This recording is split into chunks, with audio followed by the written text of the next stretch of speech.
Queridos amigos, que alegria podemos estar entrando na sua casa pela nossa querida TV Mundo Maior. É sempre uma alegria podermos estar diante da sua presença para falarmos do Espiritismo, essa doutrina renovadora, essa doutrina que nos traz esperança para a nossa vida.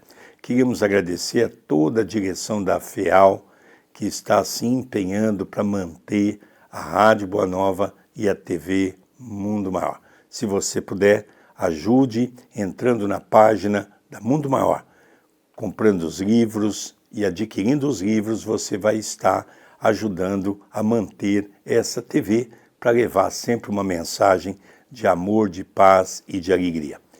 O programa ABC do Espiritismo. André Luiz, tudo bem com você? Tudo bem, querido Sérgio, que alegria, já estamos aí. Eu ainda não contabilizei, mas quase uma década já com esse programa no ar. Se não está há 10 anos, é quase. Que alegria, semanalmente, estarmos juntos, estudando nesses últimos anos o Evangelho e o Livro dos Espíritos. E hoje vamos ver uma página do Evangelho. Cumprimento todos os telespectadores, rogando a Jesus que nos abençoe, nos ampare em mais um encontro com o seu Evangelho. Vamos iniciar hoje o capítulo 19, a fé que transporta montanhas. O primeiro item é um item bíblico, narrado por Mateus. Poder da fé. E depois que veio para onde estava a gente, chegou a ele um homem que, posto de joelhos, lhe dizia: Senhor, tem compaixão de meu filho, que é lunático, e padece muito, porque muitas vezes cai no fogo e muitas na água. E tenho-o apresentado a teus discípulos, e eles o não puderam curar. E respondendo Jesus, disse: Ó geração incrédula e perversa, até quando hei de estar convosco? Até quando vos hei de sofrer? Trazei-mo cá. E Jesus o abençoou, e saiu dele o demônio. E desde aquela hora ficou o moço curado. Então lhe disseram: Por que não pudemos nós lançá-lo fora? Jesus lhes disse: Por causa da vossa pouca fé. Porque, na verdade, vos digo que se tiverdes fé, como um grão de mostarda, direis a este monte: passa daqui para acolá, e ele há de passar, e nada vos será impossível. Está no Evangelho de Mateus, capítulo 17, versículos 14 e 19. É interessante essa mensagem, porque ela é de uma profundidade muito grande. Quem relatou está no Evangelho de Mateus, capítulo 18, no versículo de 14 a 19. Aqui tem um ponto que nós devemos realçar, que tem um peso muito grande, que até hoje essa mensagem no movimento cristão não foi muito bem entendido. Por quê? Porque nós temos que entender que a obsessão ela foi trazida pelo professor Allan Kardec de uma maneira científica, abrindo um novo caminho para a área da psicologia, para a área da psiquiatria, dando um embasamento muito grande. O que é um lunático? É aquela pessoa que tem aquela doença que é a epilepsia.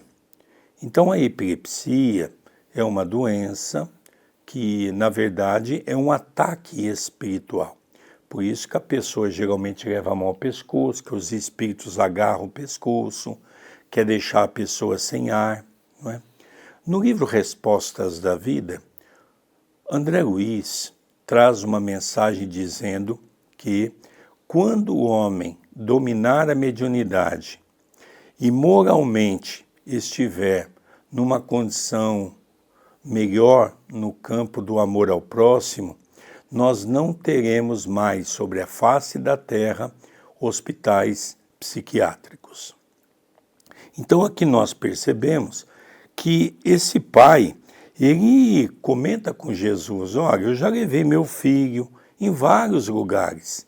Eu já levei meu filho em religiosos, em médicos, curandeiros, ninguém curou meu filho. Eu já levei até nos seus. Conta que Pedro não gostou de ter mencionado os discípulos. Mas Jesus, então, colocou as mãos, expulsou o demônio, que era um espírito que estava o acompanhando. Aqui, quando estudamos o livro dos médiuns, nós vamos perceber que é exatamente o último tipo da classe da obsessão, que nós chamamos de possessão, aonde logicamente está ligado o passado criminoso, onde as pessoas nos encontraram e estão querendo fazer justiça com as próprias mãos, né? E o encerramento aqui é muito interessante, André, que ele fala para Pedro. Pedro pergunta, por que nós não conseguimos curar esse jovem? E Jesus diz, por causa da vossa pouca fé. Quando tiveres fé do tamanho de um grão de mostarda, direis a essa montanha, saia daqui e vai para Corá. Ou seja, as nossas mãos podem ajudar as pessoas, mas moralmente temos que estar comprometido com o Evangelho de Jesus, né, André Luiz? Exatamente. Eu também vejo a questão do peso e da medida que Jesus ele dá em alguns de seus ensinamentos. Aqui, por exemplo, quando ele se refere à fé, ele pega uma das sementes menores que havia na natureza, uma das menores que eles conheciam, o grão de mostarda, mostrando o quê? Que a fé ela nasce nas coisas pequenas. Se Jesus falasse assim, olha, tenha a fé do tamanho de um sicômoro, que era uma árvore de grandes proporções, tenha a fé do tamanho de uma videira, tenha a fé do tamanho de uma oliveira, tenha a fé do tamanho de uma árvore de pequeno, médio ou grande porte, poderia assustar os seus discípulos, lembrando que a maioria dos seus discípulos eram analfabetos. Lembrando que naquela altura poucas pessoas eram escolarizadas, a maioria dos que seguiam Jesus eram pescadores, pessoas simples.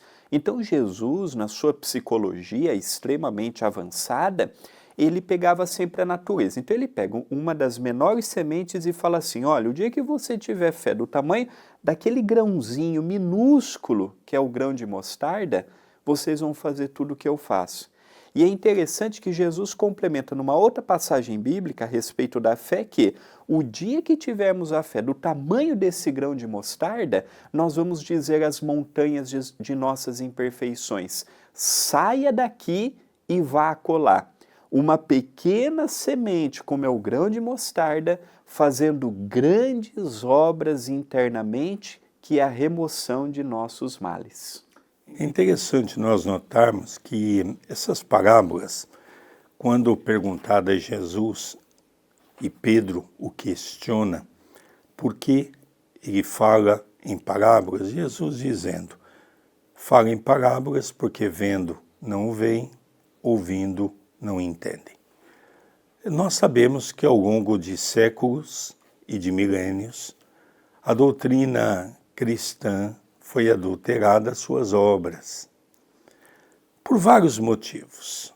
O primeiro motivo é que a primeira obra foi escrita em aramaico, depois em hebraico, e assim sucessivamente. O aramaico é uma das línguas mais pobres que se tem naquela região.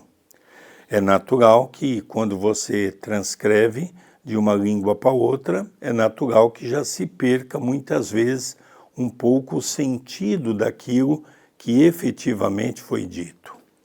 E segundo, é que os escribas na época que faziam todas essas anotações, como era muito caro o chamado pergaminhos, eles escreviam por códigos, eles escreviam de maneira que eles conseguiam interpretar.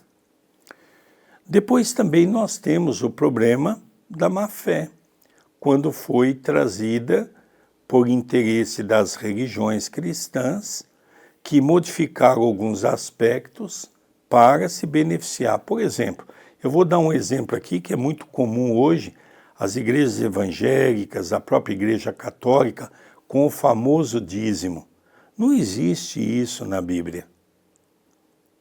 O que existia na época, no meio do povo judeu, é que os coletores de impostos cobravam 10% de mercadoria daquilo que se produzia. Quando Pedro chegava com os barcos, Pedro então tinha que apresentar a pesca e dar 10% daquilo que ele havia pescado. Então nós percebemos que as pessoas vão transformando as coisas. Isso era no meio do povo judeu. Tem inclusive uma passagem sobre isso que Pedro questiona Jesus: mestre, é lícito que eu pague impostos? Porque Pedro já não aguentava mais. Toda vez que chegava de pescaria, às vezes pegava pouquíssimos peixes e ainda tinha que dar 10% para os coletores de impostos, né? Jesus, então, naquela tradicional condição que todos nós já conhecemos, pergunta se ele tem uma moeda, e ele apresenta uma moeda, e Jesus então mostra a esfinge de César e pergunta: de quem é essa imagem? É de César, Senhor. Então, Pedro, dá a César o que é de César e a Deus o que é de Deus. Então nós percebemos, né, André, que essa passagem é muito interessante, porque vai nos mostrando gradativamente, e o Espiritismo resgata aquilo que efetivamente o homem não viu perigo nenhum e automaticamente não as modificou, e o professor Kardec, orientado pelo Espírito da Verdade, que é o próprio Jesus, ele então coloca para nós aquilo que verdadeiramente Jesus havia dito naquela época. E além de ser uma questão dos impostos da época, nós vamos encontrar no Velho Testamento, no livro Gênesis, capítulo 14, versículo 20, textualmente escrito: e bendito seja o Deus Altíssimo, que entregou seus inimigos em suas mãos, e Abraão lhe deu o dízimo de tudo. Então, utilizando este pequeno versículo, falando de um contexto histórico, de um personagem conhecido que é Abraão, há milênios atrás, é que até hoje as religiões cristãs, utilizando uma prática que em nada foi ensinada ou disseminada por Jesus, lembrando que o cristianismo tem muitos aspectos judaicos em seu seio, o que não está certo, não está errado, fomos adotando e muito provavelmente, querido Sérgio, colaboramos também para que a igreja fosse o que ela é hoje também nos seus desvios. E diga de passagem, Abraão teve a participação também no Velho Testamento, em várias passagens que Moisés colocou, mas foi Abraão também que foi um grande inspirador para a religião dos muçulmanos. Então nós percebemos que Abraão teve um papel diante de todas as religiões naquela época pela sua firmeza, não é? Mas, de toda maneira, nós fomos herdando essas coisas que, sem sombra de dúvida, logicamente foram através do aproveitamento. Porque se nós temos uma cobrança de algo para favorecer, de uma certa forma, uma religião que faz um trabalho assistencial, ainda nós podemos dizer que tem lá os seus méritos. Mas para saciar a sede de ganância dos seus responsáveis, aí as coisas já se complicam. Queridos amigos, nós vamos para um pequeno intervalo. Nós estamos com o programa ABC do Espiritismo, pela nossa querida TV Mundo Maior. Não saia daí, já retornaremos. Queridos amigos, já retornamos com o programa ABC do Espiritismo pela TV Mundo Maior. É uma alegria muito grande nós estarmos juntos e nós estamos estudando hoje exatamente o capítulo 19, a fé que transporta montanhas. Nós vemos que, de uma passagem que foi lida no primeiro bloco, que é exatamente a passagem do jovem lunático, que nós explicamos, agora nós vamos ver o item 2, 3, 4 e 5. Talvez não consigamos estudar durante todo o segundo bloco, mas é importante que o professor Kardec esmiuça essa mensagem de maneira belíssima, né, André Luiz? É verdade. Então nós vamos aproveitar o tempo. Item 2, diz Kardec: é certo que, no bom sentido, a confiança nas próprias forças torna-nos capazes de realizar coisas materiais que não podemos fazer quando duvidamos de nós mesmos.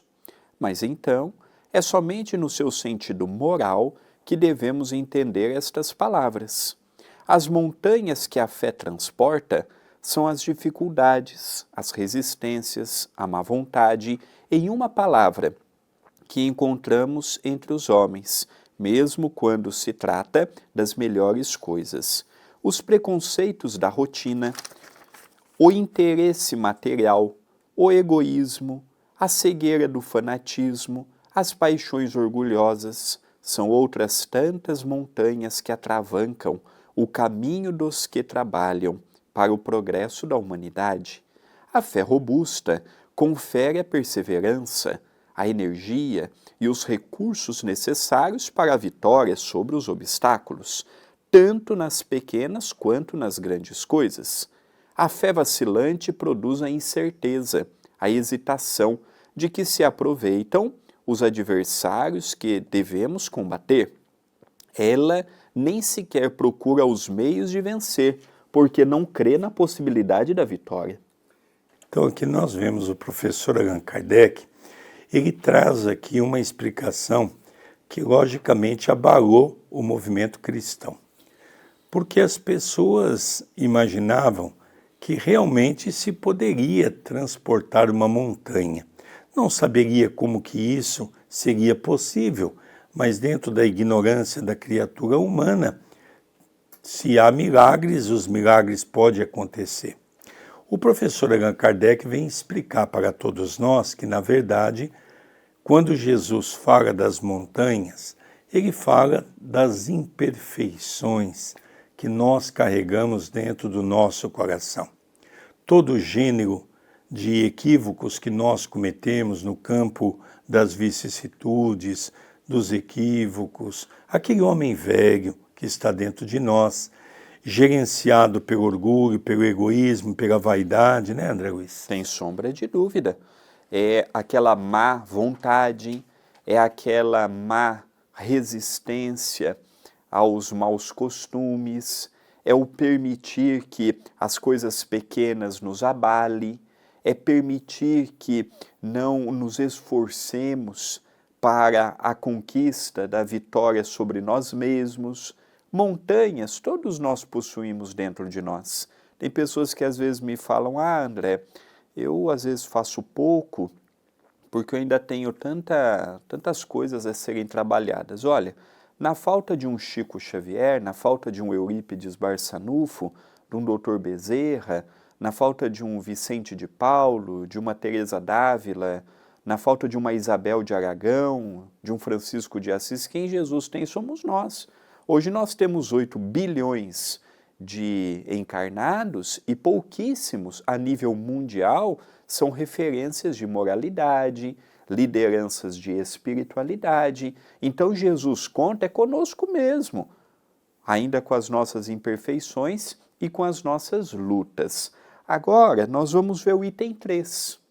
Continua Kardec. Noutra acepção, considera-se a fé a confiança que se deposita na realização de determinada coisa, a certeza de atingir um objetivo. Nesse caso, ele confere uma espécie de lucidez que faz antever, pelo pensamento, os fins que se tem em vista e os meios de atingi-los, de maneira que aquele que a possui avança, por assim dizer, infalivelmente. Num e noutro caso, ela pode fazer que se realizem grandes coisas. A fé sincera e verdadeira é sempre calma, confere a paciência que sabe esperar, porque estando apoiada na inteligência e na compreensão das coisas, tem a certeza de chegar ao fim. A fé insegura sente a sua própria fraqueza e, quando estimulada pelo interesse, torna-se furiosa e acredita poder suprir a força com a violência. A calma na luta é sempre um sinal de força e de confiança, enquanto a violência, pelo contrário, é prova de fraqueza e de falta de confiança em si mesmo. O item 3, dividido em 2 parágrafos, a primeira ideia que o professor Kardec nos deixa é fé como sinônimo de confiança. Então, quando eu estou no passe, eu estou confiante do que eu estou fazendo? Quando eu estou apresentando um programa, eu estou confiante do que eu estou fazendo? Aos sábados eu participo da sopa fraterna, eu estou confiando na espiritualidade que lá está? Eu estou confiando na equipe que está nos apoiando? Quando eu estou fazendo uma prece a Jesus, ao acordar, ao dormir, eu coloco confiança nas palavras que eu estou produzindo? Aqui também nos fala que a fé sincera e verdadeira, ela é sempre calma. Então nós vemos Chico Xavier. Não há um ataque nas biografias dele, um ataque de fúria, um ataque de nervosismo, um ataque de melancolia, um ataque de depressão, um ataque de que, ai meu Deus, milhares de pessoas aqui no abacateiro, eu não tenho um pãozinho para dar para ninguém. Chico nunca teve essa reação. Muito pelo contrário, as pessoas chegavam e falavam, Chico, a gente não tem nada para dar. Chico falava assim, nunca nos faltou, meu filho, e não vai ser agora que Jesus vai nos desamparar. O item 4, já vamos ler o item 4 e o 5 por conta do tempo. Necessário guardar-se de confundir a fé com a presunção. A verdadeira fé se alia à humildade. Aquele que a possui deposita sua confiança em Deus, mais do que em si mesmo, pois sabe que simples instrumento da vontade de Deus, nada pode sem ele. É por isso que os bons espíritos vêm em seu auxílio. A presunção é menos fé do que orgulho, e o orgulho é sempre castigado, cedo ou tarde, pela decepção e os malogros que lhes são infligidos. Item 5. O poder da fé tem aplicação direta e especial na ação magnética. Graças a ela, o homem age sobre o fluido, agente universal, modifica-lhe as qualidades e lhe dá impulso, para assim dizer, irresistível. Eis porque aquele que alia a um grande poder fluídico normal, uma fé ardente, pode operar unicamente pela sua vontade dirigida para o bem. Esses estranhos fenômenos de cura e de outra natureza, que antigamente eram considerados prodígios e que, entrando, não passam de consequências de uma lei natural.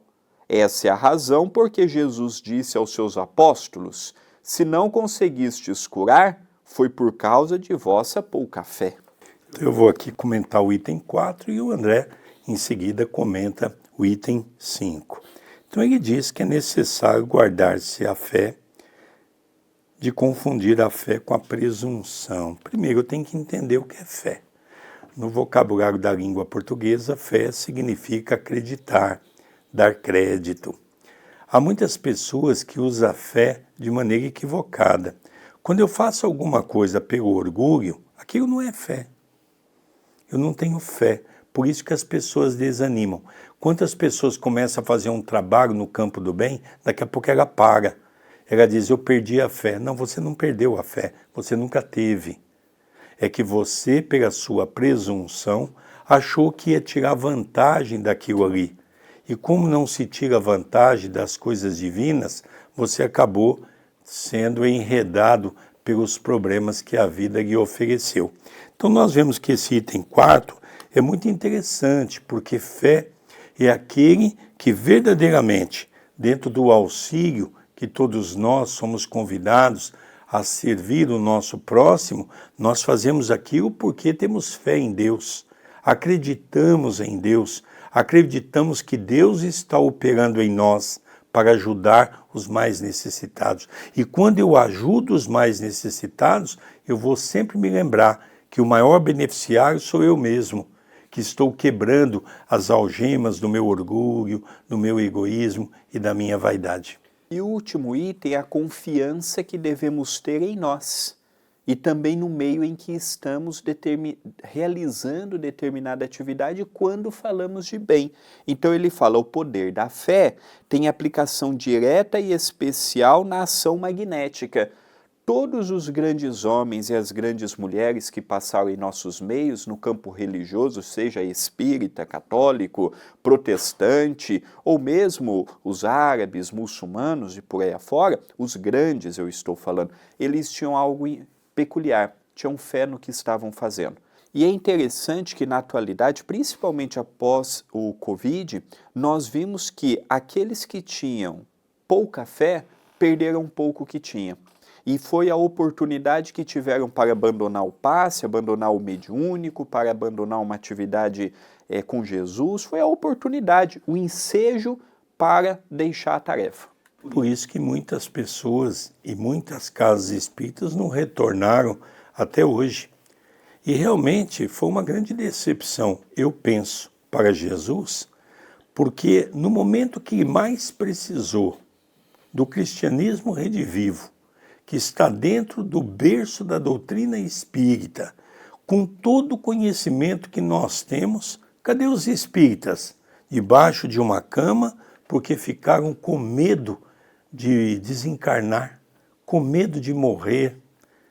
Por isso que muitas pessoas deixaram de ir ao centro e não vão mais, porque perceberam que nós, os dirigentes espíritas, cadê a nossa fé que nós pregávamos nos púlpitos? Cadê a nossa fé que nós falávamos com tanto entusiasmo? Então nós precisamos falar menos e começarmos a praticar um pouco mais o Evangelho de Jesus. Aproveito este último minuto de programa para convidar a todos que nos acompanham pela TV Mundo Maior a acompanhar o nosso trabalho pela TV A Caminho da Luz, especialmente o Evangelho no Lar, de terça a domingo, às 19h30, ao vivo, somente domingo é às 18 horas, os outros dias às 19h30, ao vivo, o Evangelho no Lar, youtube.com/TV A Caminho da Luz. Eu queria agradecer a todos vocês pela oportunidade, a TV Mundo Maior por nos receber com tanto carinho e agradecer a Deus por mais um dia podermos estar juntos. Vamos encerrando o programa ABC do Espiritismo pela nossa TV Mundo Maior. Um beijo no coração de todos e até o próximo programa. Até o próximo programa.